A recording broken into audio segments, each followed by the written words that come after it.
This series presents information based in part on theory and conjecture. The producer's purpose is to suggest some possible explanations, but not necessarily the only ones, to the mysteries we will examine.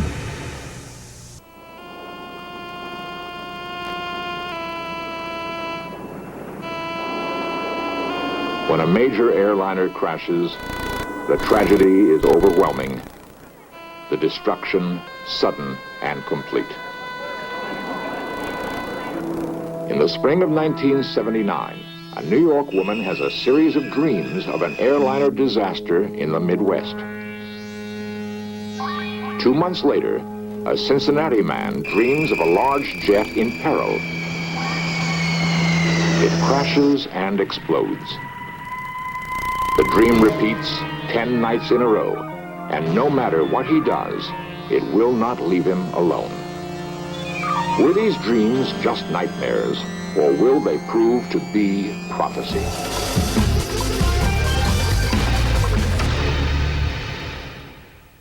In the aftermath of a major air disaster, federal and state investigators sort through the debris looking for answers that might prevent such a tragedy from ever happening again. Recent findings have revealed that a strange phenomenon often precedes these catastrophes. Psychic researcher and author Alan Vaughan believes a warning system that could avert these tragedies may be locked within our own minds. Some may disbelieve, but Vaughan's own strange experience perhaps indicates the possibility. A gifted psychic tested at the Maimonides Medical Center in New York, Vaughan meditated in 1969 about the upcoming Apollo 12 moonshot. I got the impression that there was a grave danger for this flight. Unless something in the fuel system or electrical system is corrected, there will be an explosion which could kill the astronauts. I saw an image of Neil Armstrong's footprint on the moon, but there was a big X crossing it out. So I thought, no, they will not reach the moon. Apollo 12 did experience problems at takeoff, as the rocket was struck by lightning. But for the most part, there were no mishaps. Vaughan's premonition was wrong.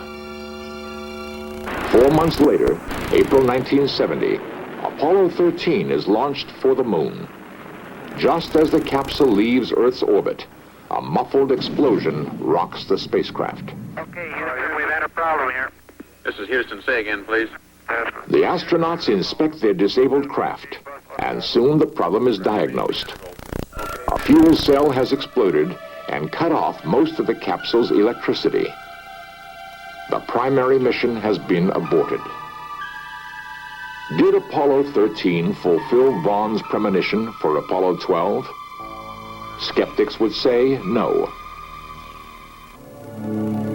Believers, however, hold that his Apollo 12 premonitions fit Apollo 13. Most of us think of extrasensory perception as an experience happening to others. Yet ESP can occur every night in our most common altered state of consciousness, sleep. Scientists are studying sleep in the laboratory, hoping to find evidence of ESP in dreams. At the Maimonides Medical Center in New York, Dr. Montague Ullman and his colleagues conducted a group of experiments that made research history. For 6 years, more than 100 subjects would come in at night to be studied as they slept. Their physical state would be recorded so that the scientists could monitor their brain waves and determine when they were dreaming. Could dreamers dream about the future, demonstrating precognition of an event that was yet to happen? In the design of a precognitive experiment, the special waking event that the dreamer is to dream about does not exist. Hasn't been created. No one knows about it or what it's going to be. Each night, the subject is asked to dream about a series of slides he will be shown the following day. These slides will be his target. His dreams are charted, and he will be awakened after each one. I was dreaming of the color blue. It's very prominent, and it's birds and in, like, the sky. In the morning, he is interviewed to capture any last impressions before the dream reports are sent away to independent analysts. Terry, what is your overall impression of this dream? Well, I have the feeling that my next target will be concerned with birds. Later that day, another experimenter who knows nothing about the subject's dreams selects a slideshow at random. If the topic of the show corresponds to his dream, the target will be hit.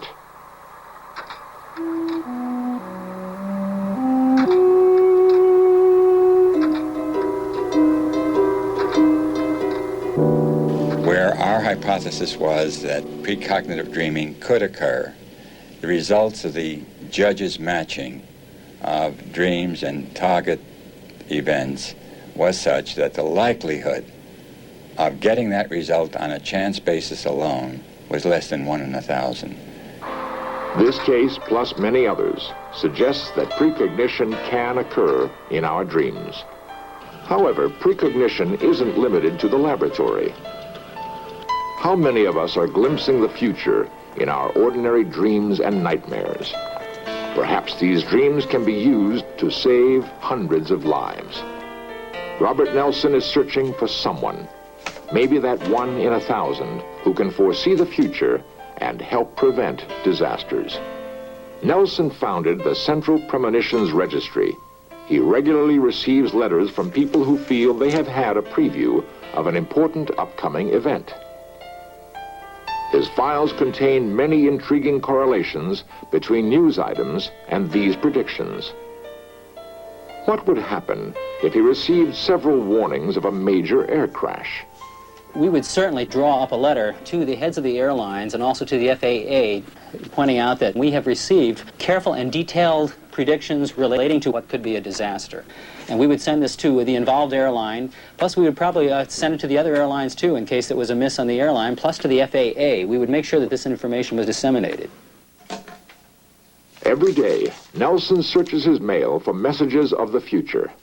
But so far, no individual dream message has provided enough information to prevent a disaster. In 1978, Shawn Robbins had not heard of the Central Premonitions Registry. If she had, she might have reported this dream. Shawn recreates what happened that night. It was Sunday night, and in September I had a dream that was different than my usual dream. I saw a plane in the sky. It was going to a destination. The destination was California. I had the feeling that the disaster was about to happen and would be the United States' worst in history.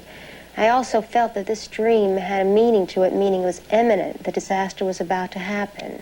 I woke up. I had a radio show the next morning.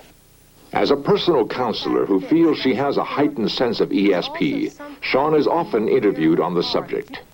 The morning after her dream, she was featured by Buddy Dean on KOTN in Pine Bluff, Arkansas.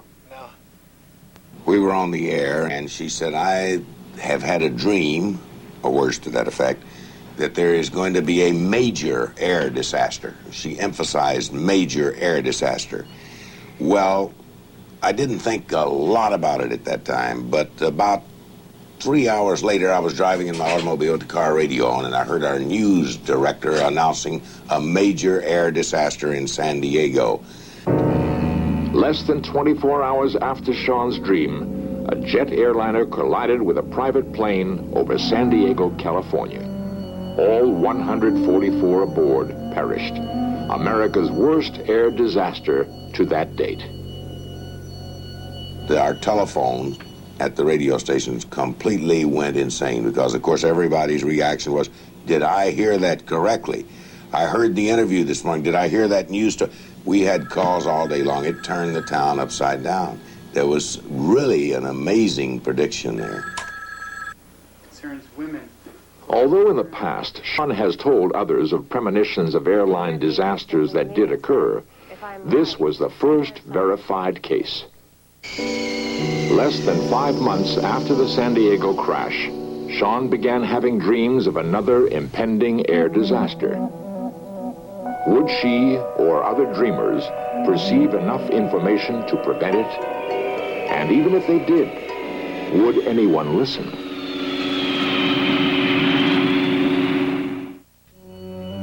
In March 1979, Shawn Robbins dreamed of another major plane crash.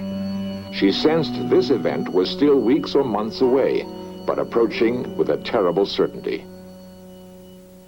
On March 12th, she told her premonition to John Erling, whose morning talk show is broadcast on KRMG in Tulsa, Oklahoma.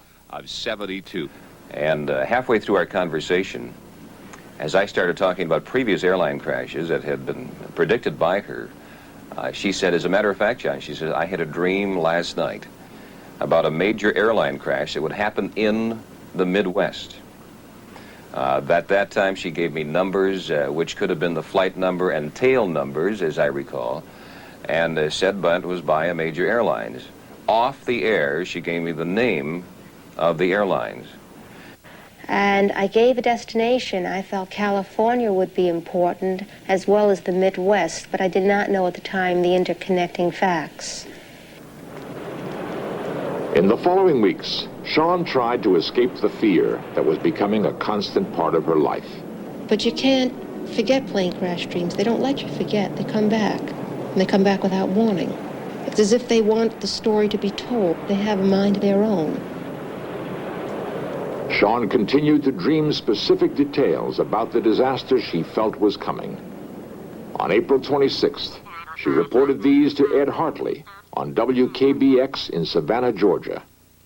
Any idea on how many people may be involved? Well, the prediction that Shawn made was that there was going to be a crash of a jumbo jet in the Midwest. Now, she saw the Midwest. She didn't see exactly where the crash would be. She did say later on in the conversation that California would enter into that, and she suspected that that was the destination of the airplane. Shawn said she sensed the crash was now less than a month away. As the dreams became increasingly terrifying, she dreaded falling asleep for fear of what she'd experience. I become both now a passenger and a spectator aboard that aircraft. After the plane has crashed and everyone on board has died, and I walked away as the spectator, the living one, I wake up with a start. It's almost as if my heart is in my mouth. I said, why did I have the dream? Why didn't everyone else dream the same thing? Why was it me? Was Shawn becoming obsessed with plane crashes? Was she having a flashback to her previous dream prediction? Or was there something more to this new dream? One thing is certain, Shawn was not alone. For David Booth of Cincinnati, a nightmare was just beginning. Before May 1979, David had led an average life, managing a rent-a-car office and raising a family. He never had psychic-type dreams before. But one morning, he was jarred awake by the shattering vision of an airliner crash. On the morning of May 16th, I had a dream. I'm looking out to my right over a field, and there's a tree line diagonally down like that. And I look up in the air, and there's this great big jet, and it wasn't making the noise that it should. It wasn't a feeling of impending doom or that it was going to crash or anything. It just wasn't making the sound that it should. It starts to turn with the wing going up in the air, and it just goes on its back and then goes straight down into the ground and it explodes. As the sound of the explosion would start to die out, that's when I would wake up. It was very, very scary. Trying to describe some of the emotions that I felt, I mean, how can you describe sorrow? David was unable to understand his frightening dream. All that day, he tried to forget it by losing himself in his work. For the moment, he shared his experience with no one. That night, he went to bed exhausted, hoping his sleep would be undisturbed. The second night that I had the dream was a very weird experience. When I woke up, I had been crying. The main feeling that I had was urgency, as if I was being compelled to do something, to act fast. As the week progressed and the dream repeated every night, David found it harder to ignore. Still, he kept it to himself. Tuesday, May 22nd, David had the dream for the 7th night in a row. He began to feel he would have no peace until he took action. Starts to bank off and just rolls on its back and down it goes. And the same explosion. Nothing. David telephoned the Cincinnati office of the Federal Aviation Administration and spoke to facilities manager Paul Williams. The first thing David described to me was the type aircraft he thought it was. First of all, he identified it as an American Airlines plane. He described it as a big plane with an engine on the tail. Now, I asked him if he knew specifically what type aircraft it was, but David didn't know one type aircraft from another. Williams asked David to search the dream for more specific information. But each night it came back frustratingly the same. All that week, they spent hours reviewing every detail. My initial reaction to his description of the aircraft was that it was a Boeing 727. However, the engine on a Boeing 727 is in the tail, and the engine on a DC-10 is on the tail.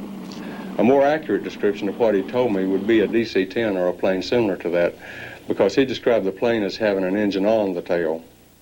On Friday morning, May 25th, the start of the Memorial Day weekend, David had the dream for the 10th time.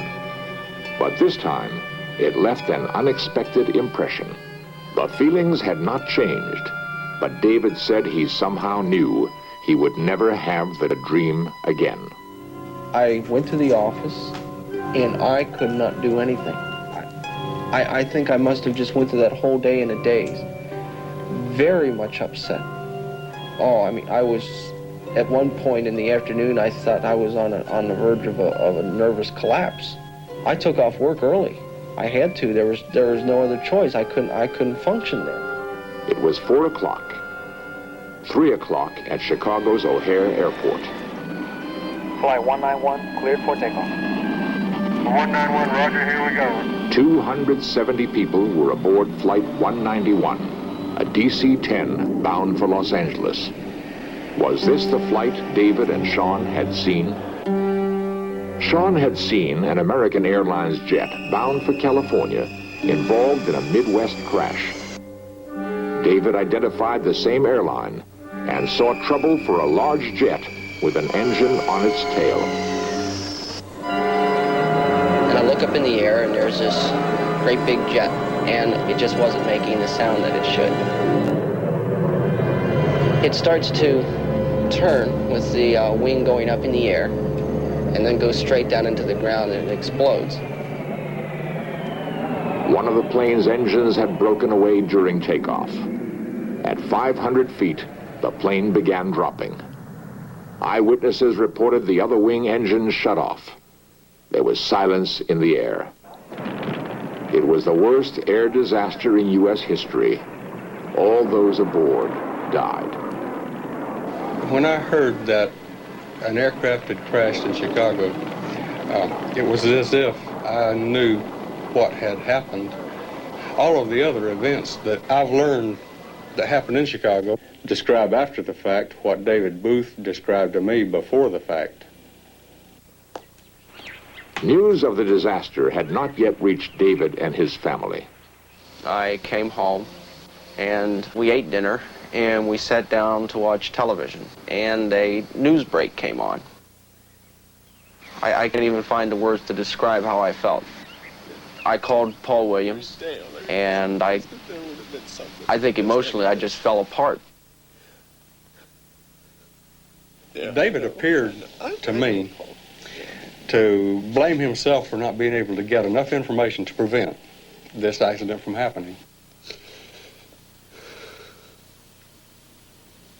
He seemed to feel that if he could have grasped just a little bit more information, that he would have been able to prevent that accident.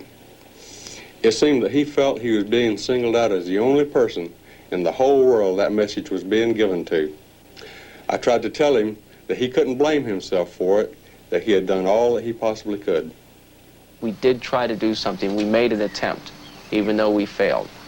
If there had just been somebody that we could have talked to that understood these, then maybe in some way it couldn't have been prevented. I don't know. I feel that way. I feel that way very much.